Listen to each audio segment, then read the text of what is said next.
Et les conseillers du roi s'assemblèrent. Ils virent que le feu n'avait eu aucun pouvoir sur le corps de ces hommes. Je déclare que le feu n'aura jamais un pouvoir sur toi. Le feu des ténèbres n'aura jamais un pouvoir sur toi. Amen. Regarde, nous parlons ce soir du feu pour finir dans la gloire. Voici, les compagnons de Daniel ont été jetés dans le feu, dans le but de les tuer, dans le but de les exterminer. Et pendant qu'ils sont jetés dans le feu, alléluia,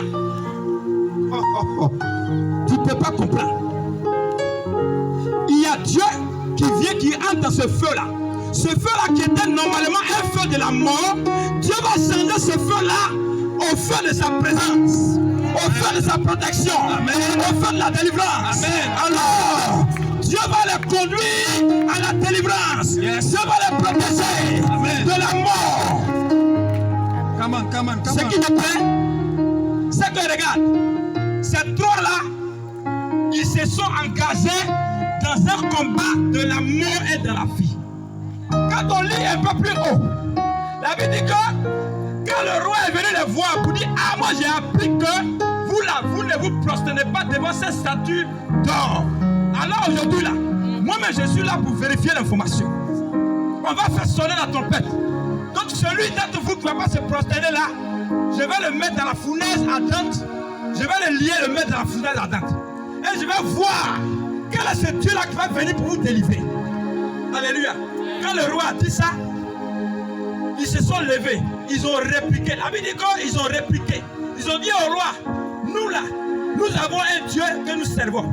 On ne sert pas deux dieux, on ne sert pas trois dieux.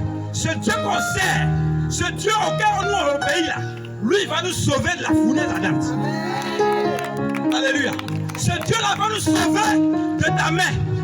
Donc ils étaient en train d'engager une guerre, un combat qui allait les mener normalement soit à la mort, soit à la vie.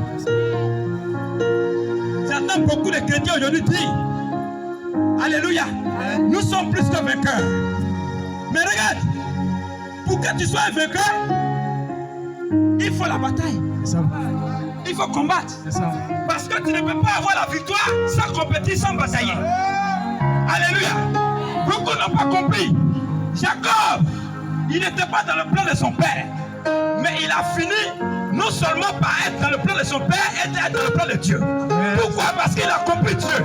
La Bible déclare que notre Dieu qu'on adore là, c'est l'Éternel des armées. Si elle demande à quelqu'un ce soir, ton Dieu s'appelle comment? Tu vas dire c'est l'Éternel des armées. Alléluia. Donc, il est le Dieu des armées, il est le Dieu des combattants, il est le Dieu des soldats. Mais est-ce que tu es un combattant? Est-ce que tu es prêt à mener des guerres? Est-ce que tu es prêt à mener des batailles? Que ce Dieu-là soit ton Dieu. Alléluia.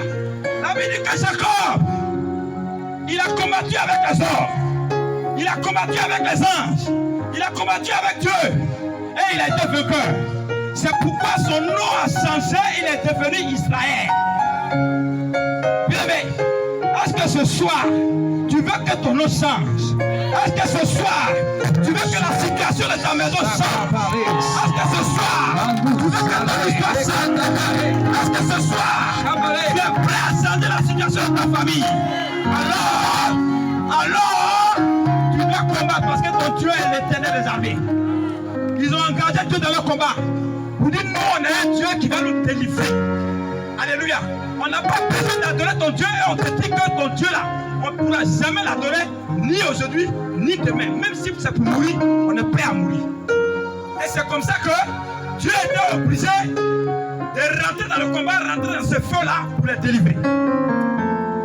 Alléluia. Je déclare que ce feu de Dieu qui a délivré les compagnons de Daniel, ce feu qu'ils ont expérimenté, qu'il les a délivrés, que ce feu-là ce soir descend dans ce lieu. Amen. Que ce feu-là descend dans ce lieu. Amen. Que ce feu-là descend dans ce lieu. J'appelle à ce feu-là. Regarde, non seulement ce feu-là les a conduits où? Dans la gloire. Amen. On dit le feu pour finir dans la gloire. Quand ils sont sortis du feu, le roi a dit quoi quand ils sont sortis du feu?